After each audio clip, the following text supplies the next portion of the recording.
만일 누구든지 저주하는 소리를 듣고서도 증인이 되어 그가 본 것이나 알고 있는 것을 알리지 아니하면 그는 자기의 죄를 져야 할 것이요 그 허물이 그에게로 돌아갈 것이며 만일 누구든지 부정한 것들 곧 부정한 들짐승의 사체나 부정한 가축의 사체나 부정한 곤충의 사체를 만졌으면 부지중이라고 할지라도 그 몸이 더러워져서 허물이 있을 것이요 만일 부지 중에 어떤 사람의 부정에 닿았는데 그 사람의 부정이 어떠한 부정이든지 그것을 깨달았을 때에는 허물이 있을 것이요 만일 누구든지 입술로 맹세하여 악한 일이든 선한 말이든지 하리라고 함부로 말하면 그 사람이 함부로 말하여 맹세한 것이 무엇이든지 그가 깨닫지 못하다가 그것을 깨닫게 되었을 때에는 중 하나의 그에게 허물이 있을 것이니 이 중 하나의 허물이 있을 때에는 아무 일에 잘못하였노라 자복하고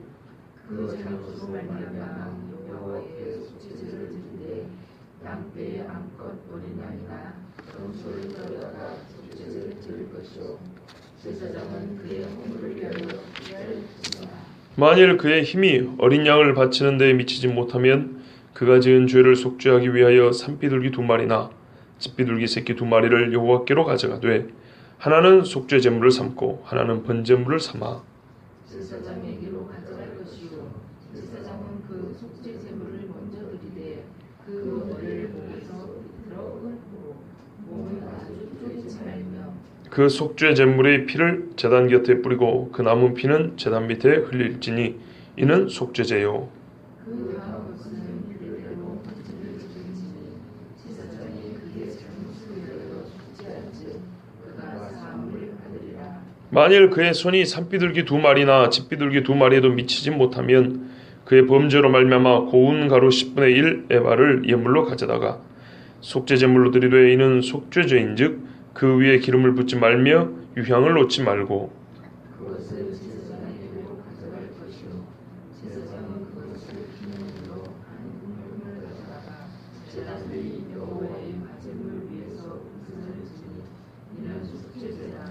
제사장이 그가 이 중에서 하나를 범하여 얻은 허물을 위하여 속죄한즉 그가 사함을 받으리라. 그 나머지는 소제물같이 제사장에게 돌릴지니라. 아멘.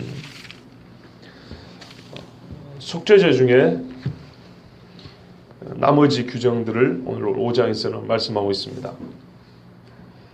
첫 번째는 증인입니다. 누가 증인이 되었어요. 그런데 증언하지 아니하면입니다. 어떤 사람이 이런 경우입니다. 죄를 지을 때요, 그 다툼의 확정은 맹세로 한다고 그랬거든요. 근데 그 맹세를 한 걸 들었어요. 예를 들면 이 컵을 누가 훔쳐갔냐 했더니 저 사람이 훔쳐갔다 그랬어요. 네가 훔쳐간 도둑놈이지 했더니 아니다, 나는 훔쳐가지 않았다. 증거가 있는데도 내가 여호와 이름으로 맹세한다. 이러면서 자기가 도둑이 아니라고 맹세를 했어요. 제약을 들었어요, 옆에서. 근데 나중에 이 사람이 도둑인 게 밝혀졌단 말이에요. 재판장이 묻습니다. 너 맹세하는 소리 들었냐 안 들었냐? 대답을 안 해요. 혹은 나 못 들었습니다. 이런 경우입니다. 어떤 사람이 맹세를 아무 때나 하는 게 아니거든요. 자기에게 곤란한 일이 있을 때 이걸 확정 지을 때 하는 거예요. 확정 지을 때 어떤 약속을 한다든지 아니면은 이 범죄 사실에 관하여 나 무죄하다고 자기 결백을 주장할 때 맹세한단 말입니다. 오늘 말씀은 맥락이 그런 뜻인 것 같아요. 제가 보기에는 그래요. 그러니까 누군가가 죄를 지었어요. 우리 번역은 좀 약하게 저주하는 소리 이렇게 돼 있는데 좀 그 전체 문단은 어떻게 돼 있냐면 어떤 사람이 죄를 짓고 맹세를 한 거예요. 죄도 짓고 맹세도 하는 경우. 그러면 이런 경우는 자기가 죄 없다고 맹세하는 경우거든요. 자, 그래서 그렇게 말씀드립니다. 그러니까 이렇게 자기가 맹세를 했는데 그거를 들었단 말입니다. 나중에 이제 재판이 열려서 재판장이 너 저 사람 지 결백하다고 말하는 거 들었지? 자기가 결백하다고 맹세하는 거 들었지? 이랬을 때 제가 증언 거부를 한다면 이런 말입니다. 증언 거부하면 안 되죠. 해야 되죠. 해야죠. 유대인들은요 전통적으로 이렇게 말합니다. 자기가 증인인데도 불구하고 증언을 거부할 시에는 30일 동안 감금을 시킵니다. 한 달 동안. 그리고 다시 증언을 하라. 네가 증인인 거 다 아는데 증언을 하라 했는데 나 역시 증언을 하지 않겠다. 거부를 하잖아요. 그러면 매를 때립니다. 그리고 나중에 그 사람이 계속 증언을 거부하면 모든 책임을 그 사람한테 뒤집어 씌워버려요. 그러니까는 증언을 해야 됩니다. 그런데 그렇게 안 하는 경우입니다. 그 본 일이나 아는 일에 관하여 그것을 진술하지 아니할 경우에 증언을 안 하거나 어떤 의미에서는 위증이라고 볼 수 있어요.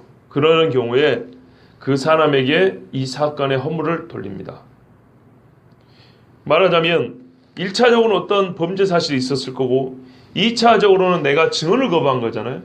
증언을 거부했지만 이 사실에 관하여 이 문제 책임에 관하여 생각을 해보세요. 범인이 있는데 내가 증언을 안 해서 이 사람이 범인이 못 돼버린 거예요. 확증이 안 됐잖아요. 그러면 이 사람한테 책임을 묻지 못할 거 아닙니까? 피해는 있는데 그러면 네가 피해를 보상해라 이런 말이에요. 근데 언뜻 보면 오늘 이 본문은 속죄죄와 상관이 없어요. 그러니까 뭐 짐승을 끌고 와서 잡으라는 이야기가 없잖아요. 없어요. 그런 얘기 없어요. 그래서 어떤 신학자들은 저 역시도 궁금했어요. 지금까지 속죄죄는 다 부지중의 이야기고요. 짐승을 잡아 어떻게 하라는 얘기가 있는데 왜 여기는 부지중도 없고 짐승을 잡아 어떻게 하라는 얘기도 없는가? 사실 그렇죠. 위증이 어떻게 부지중에 될 수 있습니까? 그렇죠. 위증인데 위증 내지는 내가 증언 거부인데 사람이 네가 증언해라 근데 내가 하지 않겠다 했는데 이게 어떻게 나도 모르는 사이에 이런 일이 일어날 수 있습니까? 증언해라 하지 않겠다 이게 어떻게 모르는 사이에 일어날 수 있어요? 이거는 부지중이라는 일이 아닙니다. 그렇기 때문에 부지중이라는 말을 쓰지 않았어요. 그러면 이것이 전체 속죄죄의 성격과 어떻게 맞아떨어지냐? 어떤 분이 이렇게 해석했어요. 처음에는 자기가 증언을 하지 않겠다 했는데 나중에 증언을 하지 않습니까? 돌이키는 거죠. 부지중의 죄를 범했다가 중간에 깨닫는 경우 있죠. 그죠? 깨달으면 속죄죄 되죠. 그런 것처럼 처음에는 안 하려고 했다가 그래 하는 게 낫겠다. 그래서 했어요. 그러더라도 애시당초부터 해야 되는 건데 안 하고 이렇게 나중에 번복을 했지 않습니까? 그러면 일반적으로 부지중의 죄를 범하고 깨닫고 속죄하는 것처럼 그것이 나중에 증언을 했으니까 아무 일 없었던 것처럼 되는 것이 아니라 처음에 증언 거부하는 것에 대한 제사를 드려야 된다 이 말입니다. 그것이 죄라는 겁니다. 그 다음에는 이제 짐승들, 가축들, 곤충들 한마디로 생명 있는 것들입니다. 부정한 생명체를 만져가지고 나도 모르는 사이에 부정하게 되었다면 그런 겁니다. 그러면 사람 아닌 생명체 중에 부정한 것들 그냥 부정한 게 아니라 사체네요. 사체. 그죠? 돈 쓰는 사체가 아니고요. 죽은 시체를 말합니다. 짐승들이 뜯겨 죽은 것들 자연적으로 죽은 것들 이런 걸 만지면 부정하게 된다 그랬습니다. 비록 내가 알지 못해 만졌을지라도 깨닫게 되면 아하 내가 잘못했구나 하고 그 허물을 씻어야 됩니다. 그런데 이제 여기서 궁금한 게 있습니다. 왜 짐승이 죽으면 부정하게 될까요? 사체 아닙니까? 왜 죽으면 부정하게 될까요? 공통점은 죽음입니다. 죽음이 왜 오게 됐습니까? 죄 때문이죠. 죄의 결과가 죽음입니다. 죄의 결과 짐승이 짐승을 서로 잡아먹게 됐습니다. 그전에는 짐승이나 사람이나 다 짐승에는 풀이요 사람에는 열매가 양식이라고 그랬습니다. 죄 때문에 죽음이 오고 죄 때문에 죽이는 일까지 발생했습니다. 그러므로 이 죽음의 증거요, 죄의 증거요, 죄의 결과인 죽은 사체를 만지는 것은 부정하다 했을 가능성이 큽니다. 명백하게 왜 그렇다고 이유가 나와 있지 않기 때문에 우리는 성경 전체를 통해서 이거는 우리가 한번 생각을 해보는 겁니다. 또한 어떤 사람이 부지중에 사람의 부정한 것, 사람의 불결한 것을 만졌어요.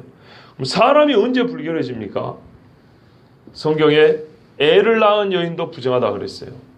아니 생육하고 번성하면서 애를 낳는데 왜 부정하다는 겁니까? 이유는 한 가지입니다. 유출 때문입니다. 혈액이나 고름이나 침이나 정액이나 또는 분비물, 어떤 분비물, 배설물이나 사람 몸 안에 들어있던 것이 정상적이지 않게 몸 밖으로 나오는 경우에, 그런 경우에 그 사람을 항상 부정하다 그랬습니다. 이 부정한 육체를 만지면 역시 나도 부정하고 나 이거 몰랐다 이거죠. 부정한 사람이 문둥병자가 예를 들어서 앉았다가 한 자리인데 내가 모르고 앉았어요. 그러면 사람들이 나중에 어이 거기 아까 그 나병 환자가 앉았다 갔는데 아 그래? 그러면 내가 부정하게 되었다 해서 제물을 바친다는 것입니다. 그것을 깨달았을 때는 내가 그를 인지하는 순간부터 죄가 됩니다. 이게 참 중요합니다. 모르면 일평생에 모르고 가도 괜찮아요. 이런 경우는. 예.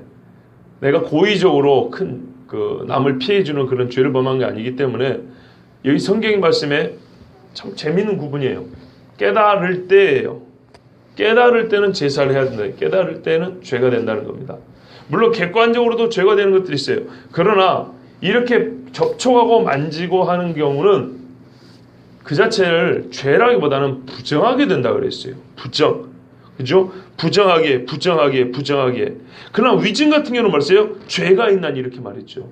그런데 여기 들짐승의 사체는 부정하다. 부주 중에 사람의 부정에 닿을 때는 내가 어떻게 해요? 부정하다 그랬어요. 내가 헌물을 입게 된다 이렇게 되어 있습니다. 그래서 나 역시 깨끗함을 입기 위하여 속죄제물을 가져다가 바칩니다. 그 다음에 어떤 사람이 맹세를 했습니다. 예, 맹세를 했는데 이 사람이 자기가 맹세한 걸 까먹어버렸어요. 까먹어가지고 그걸 행하지 않았어요. 근데 나중에 누군가 이제 얘기해 준 거예요. 이 사람이 옛날에 하나님 앞에 뭐 한다고 맹세하지 않았던가? 아 그렇구나. 근데 그 한 달 만에 한다는데 지금 1년이 지나버린 거예요. 그럼 어떻게 해야 되죠? 그거 지켜야 되겠죠.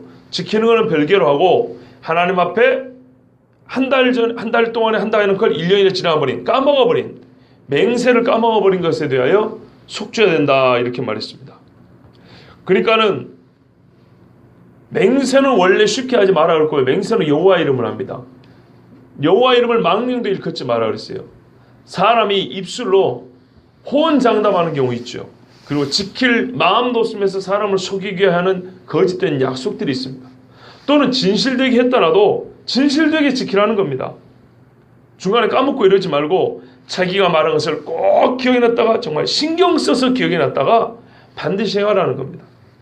그러지 않을 때는 하나님과의 사이도 그렇지만 분명히 이 약속은 남들이 듣는 앞에서, 맹세는 남들이 듣는 앞에서 하는 거기 때문에 공동체적인 영적 질서가 무너질 수도 있고 하나님과의 신뢰관계가 무너질 수 있는 겁니다. 이 속죄제에서 특별히 백성 한 사람 한 사람, 회중 이야기, 지도자들 이야기, 제사장 이야기하는 것은 이게 지금 이스라엘은 전체 공동체에 주어진 제사법이라는, 그걸 우리가 좀 기억을 해야 됩니다. 공동체를 구성하는 사람은 하나하나 다 언급하고 있습니다. 그리고 여러 가지 이 공동체를 부정하게 할 수 있는 케이스들을 하나님께서 국지국자 이렇게 말씀해 주고 있습니다. 속죄제는 우리에게 말해줍니다. 죄는 개인의 죄면서도 공동체적인 죄다. 가정에서 한 사람이 죄를 지면은 그 가정이 더러워집니다. 결과적으로 그렇게 된다 이 말입니다. 결과적으로. 교회에서 한 사람이 죄를 지면은 결과적으로 교회 많은 사람이 영적인 상처를 받거나 그 죄진데 용기를 얻어서 같이 죄를 범하게 됩니다.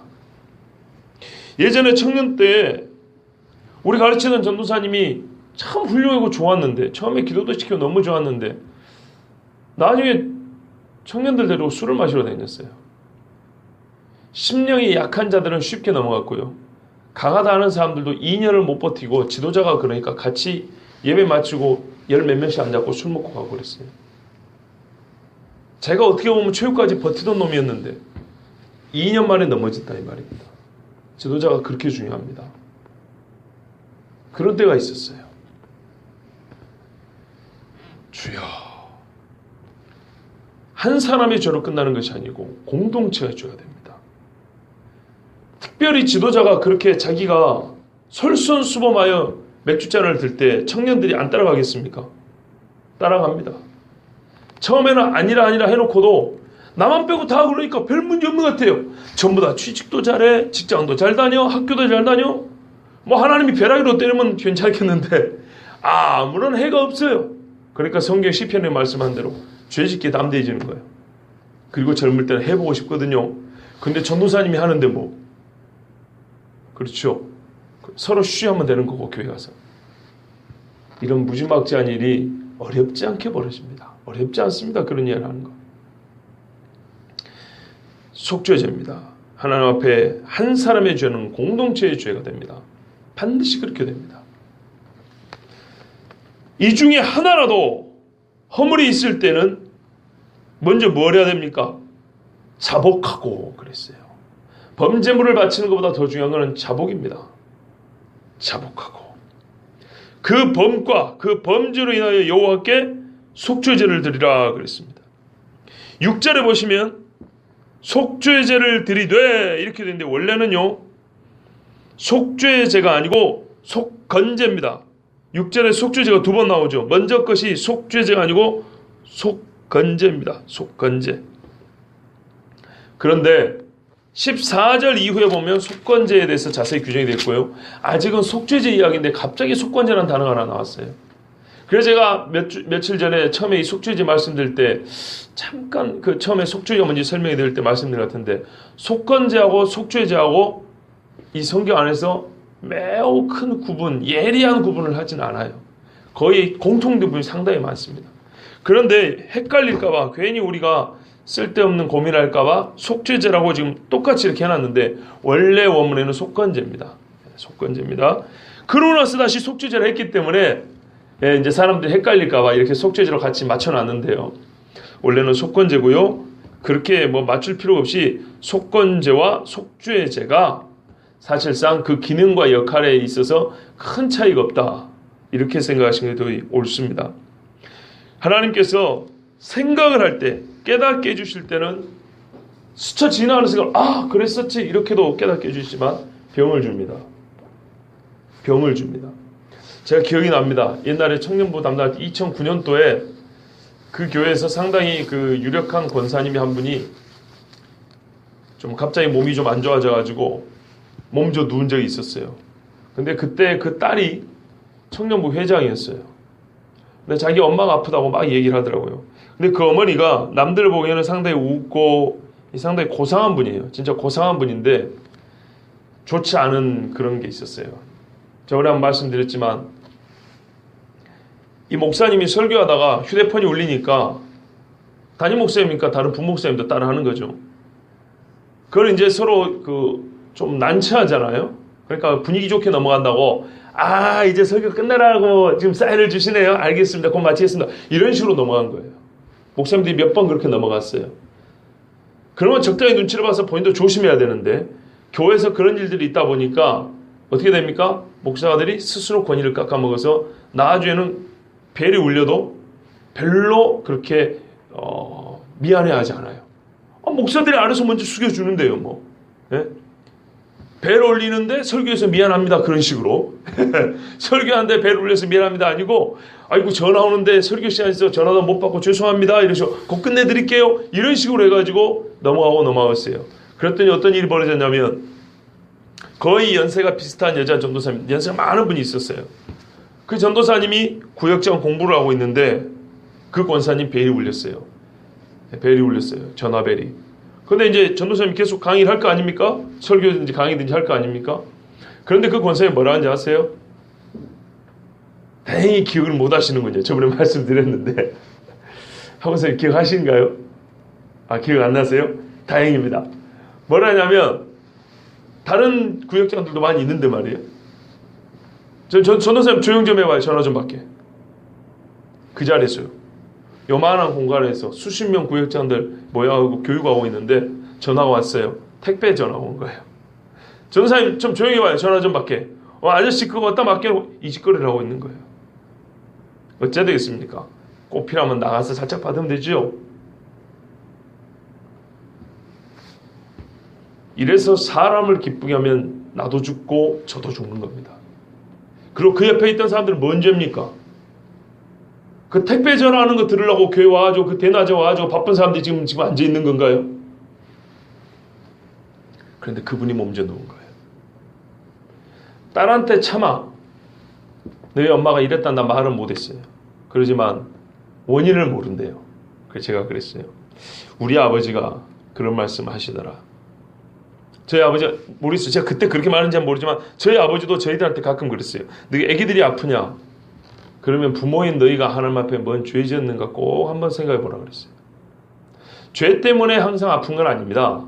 병의 원인은 여러 가지입니다. 여러 가지예요. 그러나 성경에 분명히 죄로 말미암아 병든 경우가 있습니다. 죄로 말미암아 죽기도 하는데 병을 못 들겠습니까? 왜 그래요? 하나님이 깨우쳐 주려는 거예요.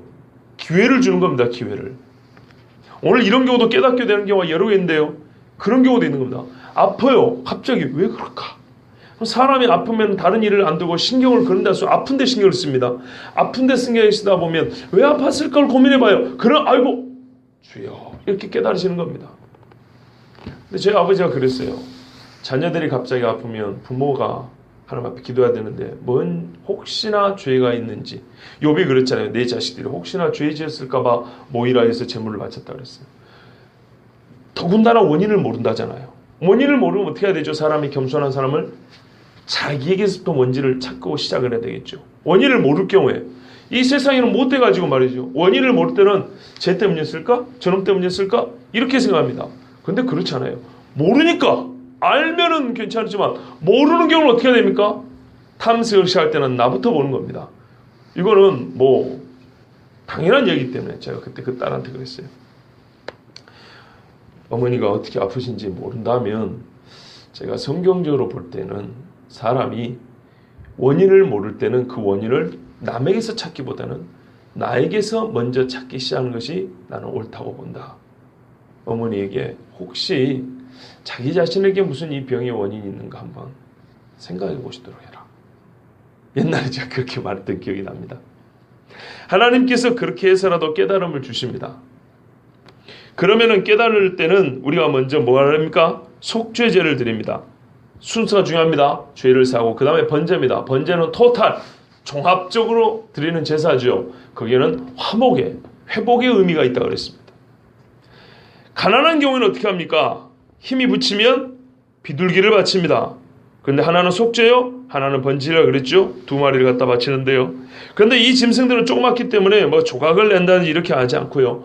저번에 앞에 그 번제 때 보신 것처럼 목을 끊어가지고 피를 따르고 그 남은 피는 뭡니까? 제단 밑에 이렇게 짭니다. 이래가지고 하나님 앞에 바치는 것이 속죄제입니다. 그리고 이제 한 마리는 번제를 드리는데 역시 이미 앞에 번제를 어떻게 드리지 나왔기 때문에 그 방식대로 그 규례대로 번제를 드리라 했습니다. 이렇게 해서 속죄제를 드리면 누가요? 제사장이 이렇게 속죄 예식을 마치면 제물을 가져온 그 사람이 용서를 받는다 그랬어요. 이 제물과 제사장의 의미에 대해서 어제 이미 또 말씀을 드렸습니다. 히브리서 9장 12절 14절에 이렇게 말씀이 되어 있습니다. 염소와 송아지의 피로 하지 아니하고 오직 자기의 피로 영원한 속죄를 이루사 단번에 성수에 들어가셨느니라. 염소와 황소의 피와 및 암송아지의 죄를 부정한 자에게 뿌려 그 육체를 정결하게 하여 거룩하게 하거든 하물며 영원하신 성령으로 말미암아 흠없는 자기를 하나님께 드린 그리스도의 피가 어찌 너희 양심을 죽은 행실에서 깨끗하게 하고 살아계신 하나님을 섬기하지 못하겠느냐. 속죄제에 대해서 신약성경에 가장 잘 설명이 되어 있는 부분이 히브리서입니다. 히브리서. 번제나 소제나 화목제에 대해서는 다른 신약성경에서 이렇게 좀 자세히 설명이 되는데요. 속죄는 가장 잘 설명된가 히브리서입니다. 산비둘기나 집비둘기에도 힘이 묻히지 못하면 어떻게 합니까? 고운 가루 에바 10분의 1을 가져갑니다. 2.3리터 정도 됩니다. 페트병 그 큰 물통 하나 반 정도 된다고 보시면 됩니다. 그 정도 가루를 갖고 가서 바칩니다. 그런데 어떻게 하죠? 기름도 붓지 말고 유향도 놓지 말라 그랬어요. 이거는 죄의 사함을 위해서 바치는 겁니다. 즐거운 제사가 아니고 진지하고 근신의 제사입니다. 그렇기 때문에 향을 바치지 마라 그랬고요. 한 줌 가져다가 태우라 그랬습니다. 그럼 나머지 것들은 어떻게 하죠? 제사장이 취한다 그랬죠. 고기도 마찬가지입니다. 고기 중에도 속죄제를 바친 후에 번제단의 피를 발랐던 고기들은 제사장이 취해서 먹습니다. 하나님께서 그거는 양식으로 준 것들입니다. 이 가루도 한 줌 바치고 나머지는 제사장이 취합니다. 마지막 절에 13절에 보시면요, 제사장이 그가 이 중에서 하나를 범하여 얻은 허물을 위하여 속죄한즉 그가 사함을 받으리라. 그 나머지는 소제물같이 제사장에게 돌릴지니라 그랬습니다. 제사장은 위에서 언급된 어떤 죄라도 단 한 가지라도 죄 사함을 받기 위해서 가져온다면, 제물을 가져온다면, 그러니까요, 하나의 죄라도 우습게 보지 말고 하나님 앞에 속죄제를 드려야 합니다. 그리고 속죄제물을 가져왔을 때 제사장 역시도 가르치기를 그 작은 거니까 괜찮으니까 그냥 돌아가시오 이렇게 한다든지, 제물이 소가 아니고 밀가루 갖고 왔단 말이에요. 제가 바치고 난 다음에 나한테 돌아온 것도 얼마 안 되는데 이렇게 계산을 하고 그냥 대충 한다든지 하나님 이걸 금합니다. 단 한 가지 죄라도 반드시 속죄할 것이요, 단 한 가지 죄라도 속죄하려고 제물을 가져오면 귀찮다, 스스로 판단해서 작은 죄니까 괜찮다, 이런 일 하지 말고, 그런 생각 하지 말고, 그런 말 하지 말고 지금까지 하나님이 말씀하신 그대로 정확하게 제사 드리라 이 말입니다. 회개 기도가 슬프게 하는 거 아니에요. 정확하게 하는 겁니다. 재판장은 하나님이시니까 용서라도 내가 하는 것이지, 재판장 지가 뭐라고 그 정도는 괜찮다 돌아가라 한다든지, 나에게 돌아오는 것이 적으니까 그냥 대충 제사 그냥 해놓고 다 끝났으니까 가라고 한다든지, 이거는 제법에 관심 있는 중하고 똑같은 겁니다. 그런 짓 하지 마라 그랬어요. 스스로 판단하지 말고 규례대로 명령한 대로 하나라도 죄를 범하여 제물을 가져오면 규칙대로 하나님 말씀하신 대로 그대로 죄의 용서를 받기 위한 제사를 드려야겠습니다. 왜요? 결과는 죄의 사함이에요. 이거를 뺏지 마라 이겁니다. 죄의 사함을 받으려고 그 3만 원만 가져온 그 죄의 사함의 소망을 제사장 네가 꺾지 마라 이 말입니다. 하나님과 죄인 사이에 서서 죄를 사함을 받도록 해줘야 될 제사장이 오히려 그거를 막는 짓을 절대 하지 말라는 겁니다. 그 죄는 누구에게 물을까요? 하나님이 제사장에게 묻습니다. 오늘 같은 시대에는 저희 같은 목회자들한테 하나님 묻는 겁니다. 하나님 앞에 나오고자 하는 성도들이 많은데 목사가 가운데 쌓고 그걸 막는 경우라든지, 기도하려고 하는데 기도할 필요가 없다고 말한다든지, 말씀을 가르쳐달라고 하는데 귀찮으니까 나중에 하자고 한다든지, 이런 것들은 전체적으로 볼 때 이 규례를 무시하고 자기 마음대로 하는 제사장과 다를 바가 없습니다. 혹 그거를 요구하는다면 그것도 잘못입니다. 나머지 음식물은 하나님이 제사장인 것이 된다 했습니다. 자, 여기까지가 크게 봤을 때 속죄제 이야기입니다. 내일부터 속건제고요. 그리고 속죄제가 다음에 또 나옵니다. 이제 좀 다른 이제 사례들이 있어 나오는데요. 오늘 전반적으로 속죄제를 마치면서 이전에도 속죄제가 무엇이냐, 속죄제에 있는 여러 가지 요소들에 대해서 그 의미들을 몇 가지 말씀드렸지만 오늘은 또 좀 다른 몇 가지를 간단히 말씀드리겠습니다. 첫 번째는 이미 말씀드린 대로 이건 아주 중요한 겁니다. 사람의 죄가 성소를 더럽힐 수 있습니다. 여러분, 우리 신약에는 뭐라 그럽니까? 사람의 몸이 이제는 하나님의 성령이 거하는 집이라 그럽니다. 바로 성전이랍니다. 각 사람이. 그런데요, 이렇게 말씀했어요. 에베소서 4장 30절에 성령을 근심하게 하지 말라고 그랬어요. 시편에 지금 뭐라 했습니까? 주의 성령을 내게서 거두지 마옵시고. 다윗이 그렇게 말했죠. 성전이 내가 죄를 지면 내가 더러워지죠. 성령은 그 더러운 데 있지 않습니다. 그래서 성령이 근심하고 떠납니다. 갈라디아서 5장 25절은 반대로 말합니다. 오직 성령의 충만을 받으라 이렇게 말합니다. 에베소서 5장 18절도 그렇죠. 성령의 충만을 받으라 그랬습니다. 그리고 지도자들의 죄가 백성의 죄보다 더 크지요. 우리가 더 큰 심판을 받을 줄 알아야 된다고 야고보서 3장 1절을 말하는데요. 여기서 우리는 선생된 자들입니다. 남을 가르치는 자들, 지도자들입니다. 신약과 구약이 어떻게 이렇게 잘 맞는지 모릅니다. 그리고 사람들이 부지중에 저지른 죄에 대하여 사람은 쉽게 그냥 넘어가는 경향이 있습니다. 오래됐으니까 그냥 넘어가자 그러지만 하나님 그렇게 기억력이 나쁜 분이 아닙니다. 하나님은 기억력이 나쁜 분이었다면 아브라함에게 약속하고 2000년 후에 예수님이 안 보냈겠죠. 2000년이나 지났는데 말이죠. 하나님 다 기억합니다. 이 부지중에 행한 죄들, 경솔한 장담이라든지 거짓 맹세라든지 지킬 마음도 없는 약속이라든지 함부로 말하면 안 됩니다. 예수 믿는 사람들은 농담 따먹게 하는 거 아닙니다. 예수 믿는 사람들은 혹 말에 실수는 있을 수 있습니다. 그러면 내가 실수했다고 말할 수는 있지만 처음부터 그냥 재미삼아 뻔히 안 할 거를 너도 알고 나도 아는 그런 이런 우스운 소리들, 이 가벼운 이야기들은 어울리지 않는 말들입니다. 이런 말들 그만 씁니다. 하나님 하지 마라 그랬습니다. 부지 중에 한 말이 정말 큰 죄를 범할 수 있습니다. 그런데 이 속죄제가 예수님의 속죄 제사와 얼마나 유사한 거 하니 예수님이 십자가에서 뭐라고 하고 죽으셨습니까? 죽으실 때 아버지여 저들의 죄를 용서하소서 저들이 하는 짓을 알지 못합니다. 그랬어요. 바로 속죄제입니다.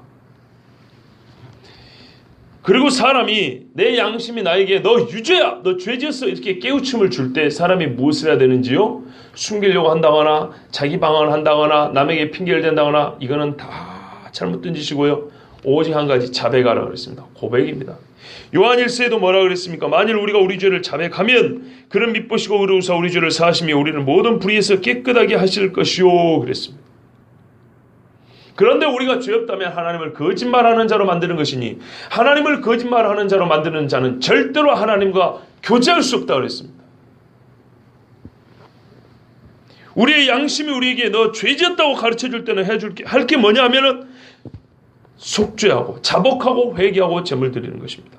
속죄제는 예수님이죠. 그러니까 예수님 앞에 의탁하는 겁니다. 예수 이름으로 죄사함을 구하는 겁니다.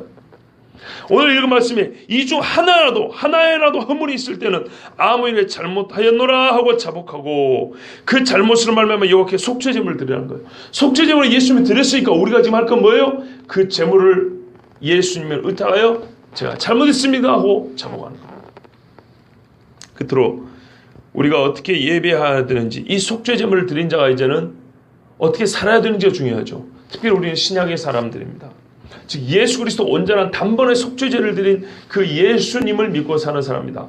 구약 같으면 또 속죄제물이겠지만 오늘 우리는 단번에 우리의 죄를 사하신 예수 속죄제물 예수를 믿고 사는 사람들은 그 앞에 회개하면서 이제 신약적 예배자로서 어떻게 예배해야 되는지 그것도 히브리서에 기록이 되어 있습니다.